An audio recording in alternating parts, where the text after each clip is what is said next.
Olá, pessoal, tudo jóia? Sejam bem-vindos a mais uma edição do nosso programa OAB na TV, essa parceria aí da TV Alba, da Fundação Paulo Jackson, né, com a OAB Bahia. A gente tem toda semana esse programa especial aqui na grade da TV, recebendo aí presidentes de comissão, recebendo também assuntos dos mais variados que podem vir, inclusive, da nossa programação. Você que acompanha aqui através do canal 12.2 e também você que está através das redes sociais, no nosso canal no YouTube, na página do Instagram da OAB Bahia. Conecte-se com a gente, mande sua sugestão de pauta que será sempre muito bem-vinda.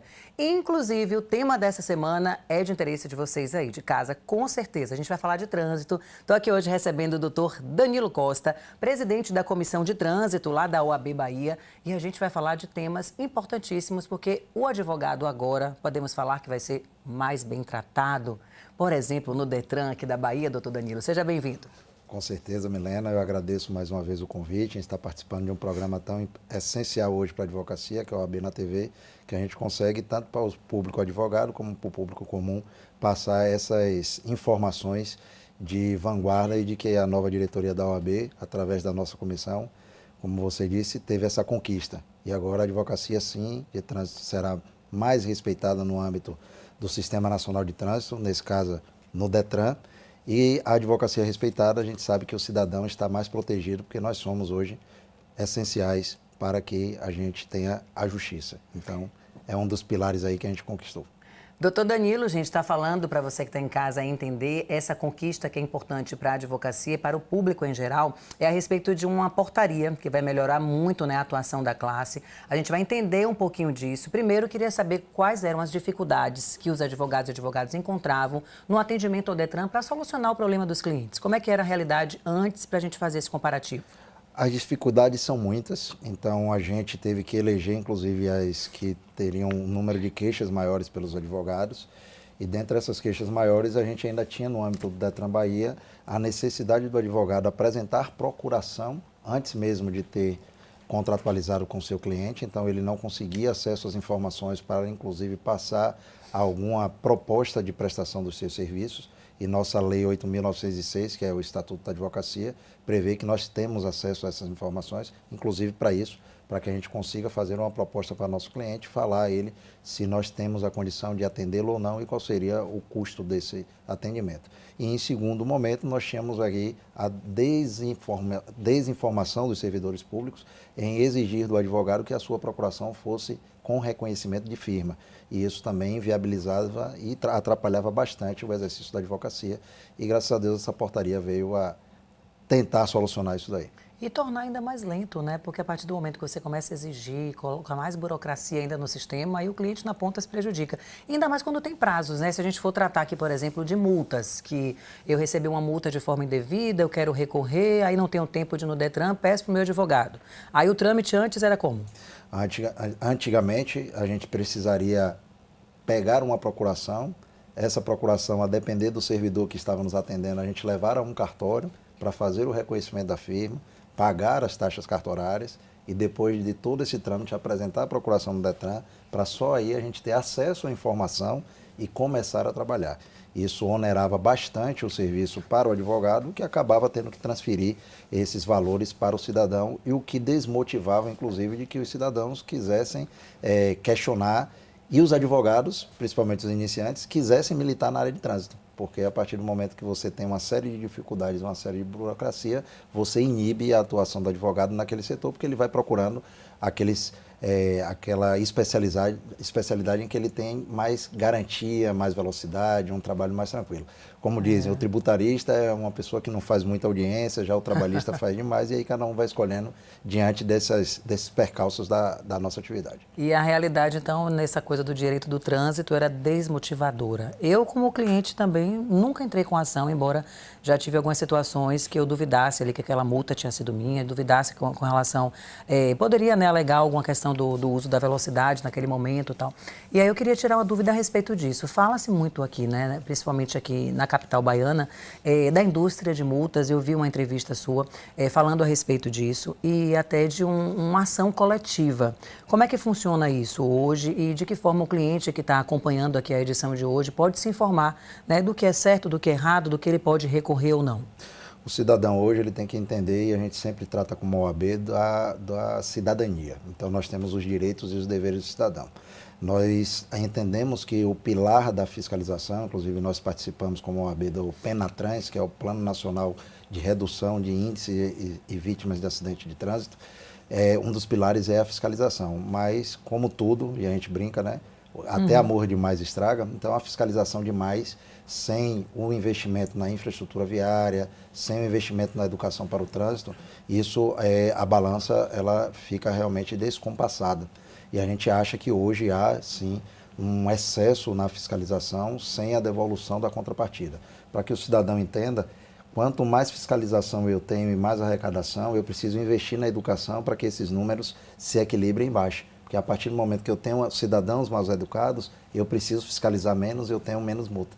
Então, se esses números eles estão sempre fiscalização e arrecadação, e eu não tenho essa diminuição, meu trabalho está tem alguma coisa equivocado. Errada, né? Então, eu preciso corrigir para fazer isso. E nós, advogados e a OAB, nós temos trabalhado muito para que esse uso dos recursos eles sejam canalizados efetivamente para o trânsito, que a gente tenha realmente melhoria no trânsito, até porque a gente sabe que o cidadão hoje, com essas dificuldades apresentadas pelos órgãos de trânsito, prefere não recorrer.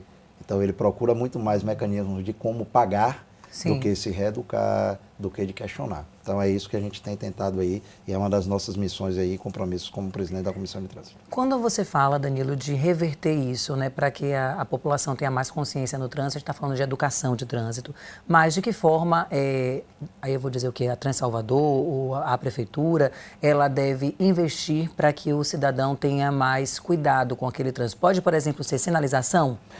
Esses investimentos, ou isso não caberia, né, com esses recursos da multa?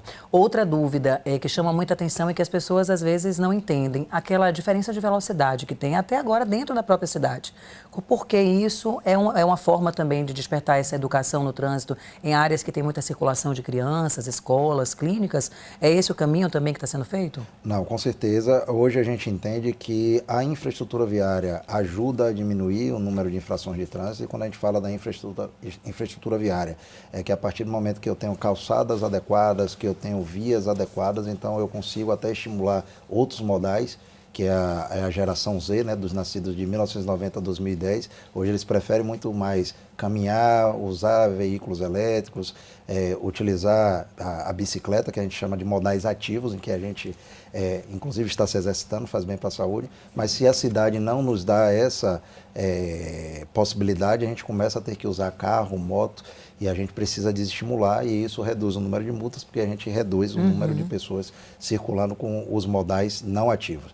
Segundo, nós temos a educação para o trânsito, que a gente não fala só de um órgão específico como o Transalvador. Nós temos hoje um Sistema Nacional de Trânsito, composto aí pelo Senatran na esfera federal, Detran na esfera estadual e a Secretaria de Trânsito, no caso da nossa capital, Transalvador, e eles em conjunto precisam trabalhar na educação transversa. O que é educação transversa? Eu preciso incluir na matemática, no português, na geografia, nas ciências, a matéria trânsito, para que de maneira transversa nossas crianças e adolescentes eles consigam assimilar as regras de trânsito. Hoje não se acredita mais naquela educação focada e direcionada. Vamos ter uma aula sobre direito do trânsito, sobre trânsito. Não, tem que ser de forma transversa. E a gente fala muito da matemática. Sinal vermelho, sinal amarelo e sinal verde. Então você fala do negativo, do neutro e do positivo. E assim você trabalha o sinal de trânsito na matemática. Vamos falar então mais dessa portaria, dos benefícios, né, dessa portaria. Eu estava lendo aqui a respeito aqui na nossa pauta e aí até agradecer, né, o nosso querido Dalmi, que está sempre munindo a gente de informação, trazendo dicas. Às vezes ele demora com um entrevistado ou outro, viu, gente? Você que está aí acompanhando, mande aí no nosso Instagram a sugestão de entrevistado que a gente vai cobrar aí do Dalmi. Mas vem cá, doutor Danilo, conte um pouquinho para a gente a respeito dessa uniformização. Né? Eu nem entendia que isso acontecia no Detran e tenho certeza que você, telespectador, também nem sabe do que se trata, né? O que significa agora com essa portaria, esse benefício da uniformização? Porque como é que é o Detran em todo o estado e como vai passar a ser agora com essa novidade, né, que a gente tem aí de mais benefícios para os advogados e para os clientes? Para o cidadão entender, o Detran Bahia é uma autarquia estadual e que ela tem unidades descentralizadas em todo o estado. E essas unidades descentralizadas, elas atendem os cidadãos e os advogados. Então, nós Aí temos... é o SAC, o DETRAN de Santo Antônio de Jesus, isso, né? E aí que a gente chama o DETRAN, os SACs, os CETRANs, as CIRETRANs, que são as unidades das cidades maiores, Sim. e as RETRANs, que são as unidades das cidades menores. E nesses ambientes nós temos servidores públicos, eles aí concursados e outros comissionados, que adotam posturas e formas de atendimento ao cidadão e ao advogado de forma descentralizada.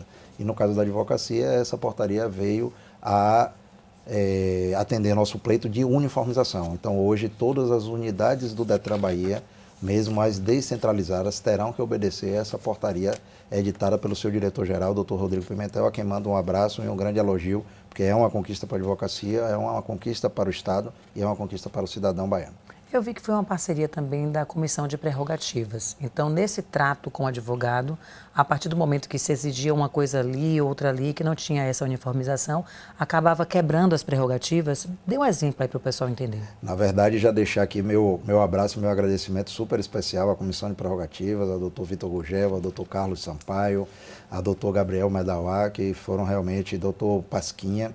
Então, o exército das prerrogativas realmente está sempre atento e diligente para, junto com as outras comissões, no caso a minha em especial, ajudar a que nossa advocacia seja realmente valorizada. E também já deixar aqui o agradecimento a você, porque a OAB na TV sempre nos deu essa oportunidade para a gente estar aqui falando ao público, e isso reverbera e trabalha, sim, como a OAB no rádio de nosso amigo Luiz Gana, que também ajuda. Então, a gente fala aí que é um mecanismo que nosso sistema OAB criou, e a diretoria hoje está de parabéns, doutora Daniela Borges e todos os conselheiros e diretores, possibilitando sim que nós em conjunto, em parceria, consigamos esses resultados, que é um trabalho realmente especial em conjunto, e graças a Deus, nesse caso, a gente deu o primeiro passo.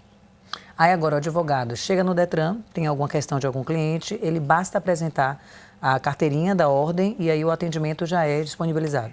Conforme eu falei, a Lei 8.906, ela dá essa prerrogativa ao advogado, nós temos acesso, inclusive, a inquéritos policiais, mesmo que não sejam de clientes nossos, e desde que não estejam gravados de sigilo. Então, hoje o advogado pode ir ao DETRAN Bahia, se apresentar como advogado, e o que não tiver sob sigilo, ele pode consultar, olhar, analisar, tirar cópia, para que aí ele consiga cumprir com seu munus e suas prerrogativas. Quais são as principais demandas nessa área de trânsito? As principais demandas hoje na área de trânsito eu vou dividir em dois aspectos. Nós temos a CNH, que são as suspensões de direito de dirigir. Então, nessa suspensão de direito de dirigir é que eu, inclusive, acredito que é a maior penalidade hoje para um cidadão, porque você aplicar a multa pecuniária, como eu disse, ele trabalha e paga, mas ele ficar com a CNH suspensa e sem poder dirigir por um lapso temporal de 6 a 12 meses, realmente aí ele sofre uma carga muito grande de restrição de direitos, e os advogados são contratados para realmente analisar. Houve ampla defesa, houve contraditório, houve devido processo legal para que eu tenha essa penalidade da suspensão de direito de dirigir. E a segunda questão são as questões vinculadas aos veículos, né? Os veículos, eles têm alguns problemas de clonagem, eles têm problemas de restrição administrativa, por alguma questão de gravame de banco, de suspeita de fraude, e nós temos os bloqueios judiciais, oriundos de Bacen-Jude, de débitos trabalhistas, débitos de busca e apreensão com bancos que fizeram alienação fiduciária, e os advogados são contratados para resolver essas questões, às vezes porque já estão pagas e não foram retiradas as restrições, e em algumas outras situações, no caso de clonagem, esse veículo precisa ser investigado para analisar qual é o carro verdadeiro, qual é o carro falso, para que esse veículo clonado, inclusive, ganhe nova numeração de placa, para que aí o clonado fique sob investigação e o radar da polícia. Agora, o pessoal de casa, assim, acendeu aquela anteninha, ficou preocupado. Na verdade, começou a lembrar, e meu Deus, carro clonado, eu nunca pesquisei nem o meu carro para saber a quantidade de multa, e é assim que a gente acaba descobrindo, né? Então, no próximo bloco, a gente vai falar mais sobre esse assunto, situações corriqueiras que, de repente, você pode estar passando e não sabe como lidar, multas que você recebe que, de repente, né, podem não ser suas, e você está pagando e não está nem sabendo o que fazer com isso. Então, agora a gente vai tirar dúvidas, a gente vai para o intervalo, rapidinho, rapidinho e a gente volta já, tá? Estou recebendo hoje, você que ligou a TV agora, doutor Danilo Costa, ele é presidente aí da Comissão de Trânsito da OAB Bahia. A gente está falando sobre uma nova portaria que vai trazer aí mais facilidade, uniformalização no Detran para o atendimento aos advogados e advogadas e, lógico, beneficiando também os clientes. Dúvidas e respostas já já. Fica aí.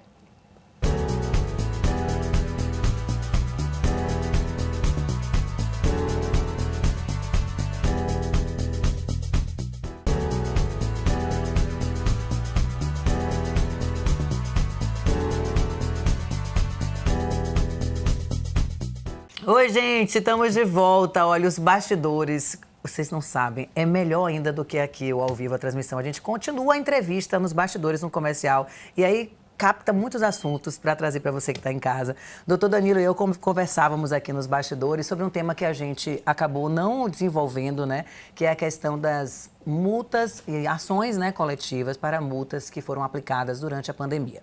Preste atenção, anote que eu vou falar devagar. Se você foi multado aí entre fevereiro de 2019 e dezembro de 2021, existe uma nulidade, é assim o termo jurídico, dessas multas. E você quer saber por quê? Eu também. Que tipo de multa? Também quero saber. Conte aí. Na verdade, todas as autuações de trânsito, ela tem um prazo para que o cidadão seja notificado e esse prazo é determinado pela lei. Então, o CTB estipula que esse prazo seja de 30 dias sob pena dela caducar. Então, a gente chama de decadência da multa e da exigibilidade da multa pecuniária e também dos pontos da CNH. Então, das duas vertentes, ela é considerada não nula, mas decaiu o direito do Estado de fazer essas punições. E no período da pandemia, o Senatran, que na época ainda era Denatran, editou uma portaria dizendo que os componentes do Sistema Nacional de Trânsito, Detran e secretarias municipais, poderiam ultrapassar esse prazo de 30 dias e não deveriam notificar os cidadãos pela crise sanitária que nós tínhamos. Então, o correio não estava funcionando, a circulação, então tentou fazer esse arremedo. Só que a gente entende e já temos decisões judiciais e por isso que é ação coletiva, porque uma portaria não pode contrariar a lei, nem modificar a lei, então deveria ter uma legislação, uma medida provisória, então outro formato legislativo. Então a gente fala aí que é um vício formal e nesse vício formal, infelizmente, a gente tem a nulidade dessas infrações de trânsito e é essa ação coletiva que nós estamos aí preparando e ingressando, já que a gente tem um número muito recorrente de reclamações e de ações esparsas, então a gente quer uniformizar essa decisão. E quem é organizadinho, já pegou aquele recurso que estava ali guardado, já pagou, pode entrar com essa ação, entrar aí nessa ação coletiva e receber de volta o valor que foi pago? Pode, além da restituição, ele também vai ter a retirada da pontuação da sua CNH. E isso ocorre com bastante frequência, inclusive as decisões judiciais já vêm com essa informação, de que o cidadão que já pagou vai ter que receber com juros e correção monetária a devolução desse valor. Outra questão que o nosso colega aqui, cinegrafista Henrique Pimenta, trouxe, é verdade, às vezes começa a aparecer no sistema multas antigas, né? Você já está em 2022, aí surge aquela multa lá de 2019 que você fica perdido, nem se lembra daquela, onde era aquela região, o que é que você estava fazendo, aí não pode nem recorrer. É legal, né, receber essa multa, a gente tem que pagar mesmo, cabe ação, como é que funciona?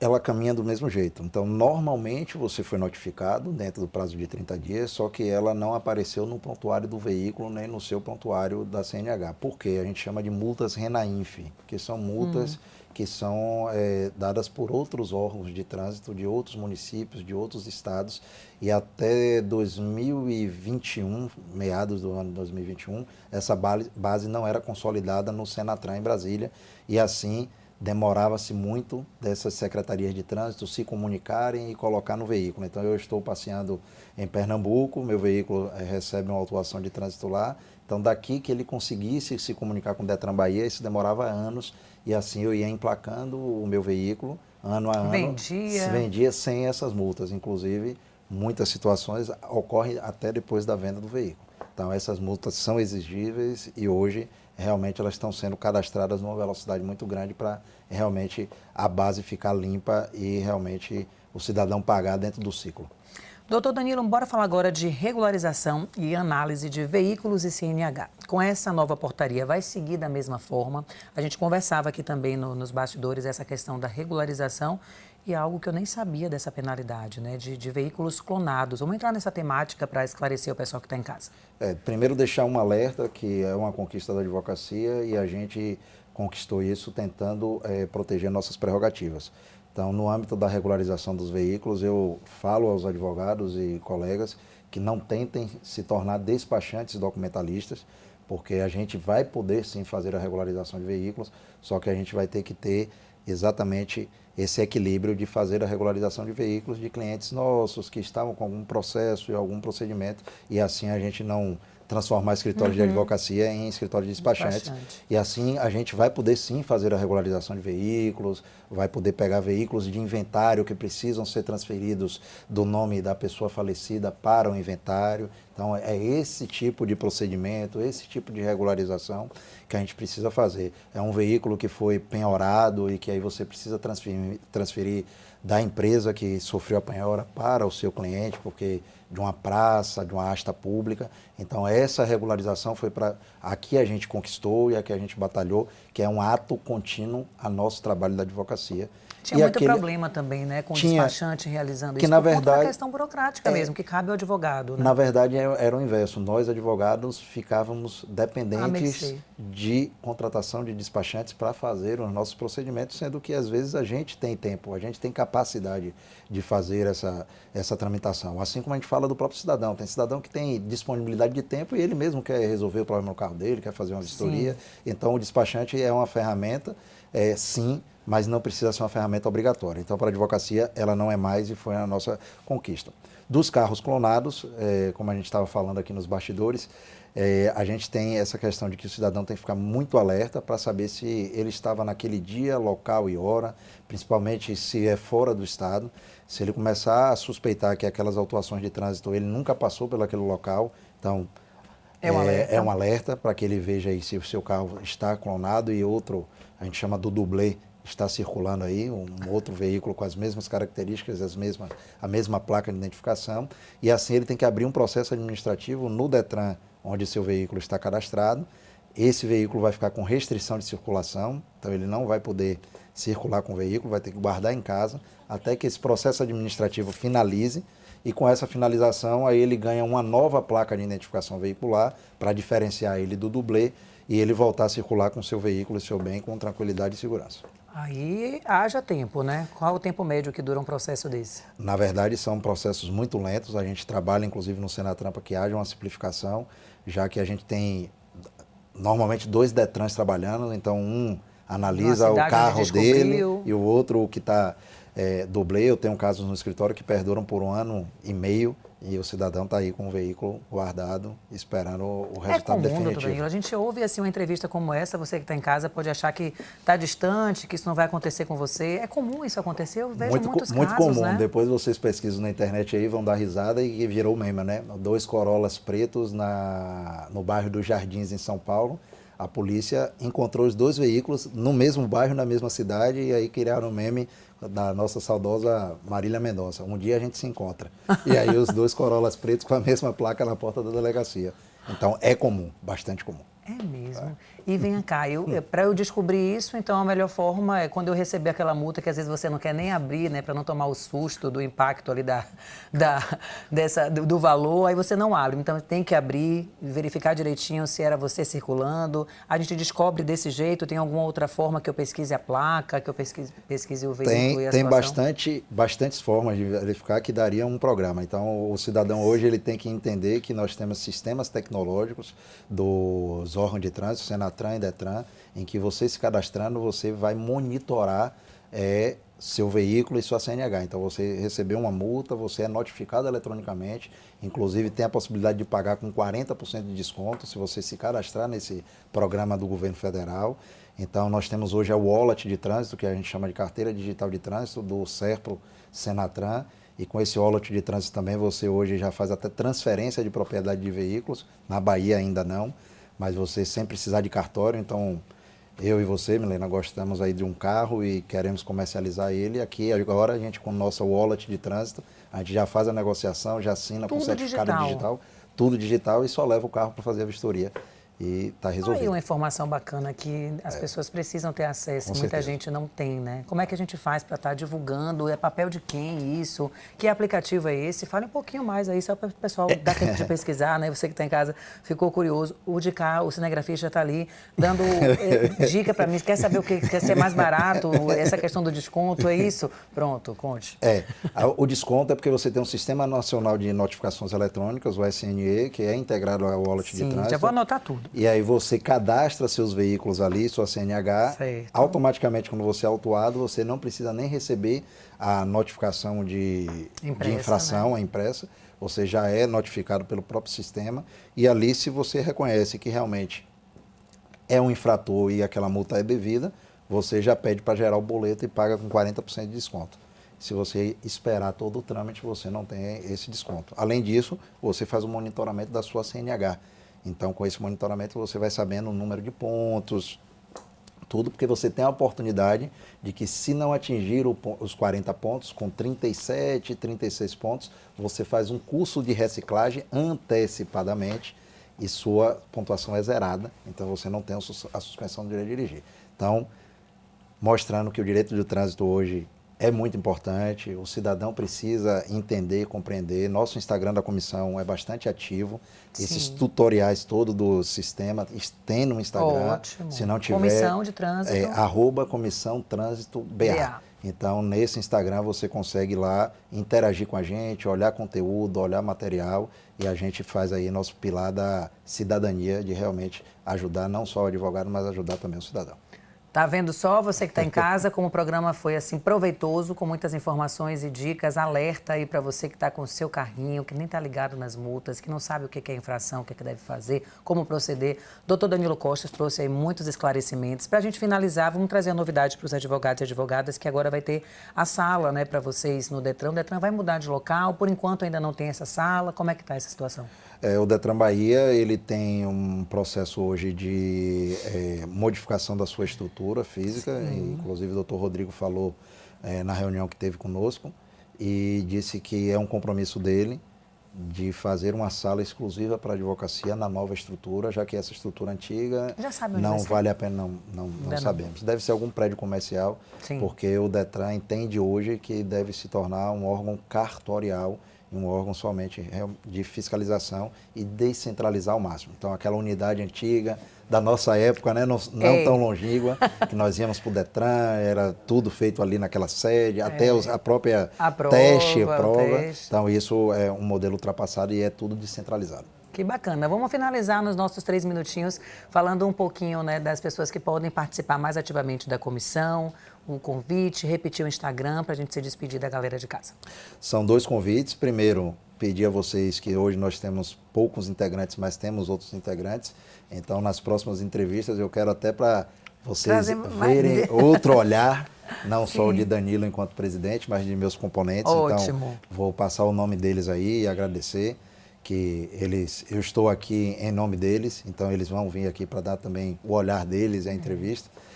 E nós estamos conclamando a advocacia para que olhe a advocacia de trânsito como uma nova especialidade, como uma especialidade promissora e que a gente quer sim formar novos advogados, novos colegas na área de trânsito e fazer parte do nosso exército, para que essas conquistas sejam aí cada vez ampliadas e melhoradas, porque não é uma valorização da advocacia de trânsito só, é uma valorização da advocacia como um todo. Com toda certeza, e todos podem participar ativamente dessa construção, né?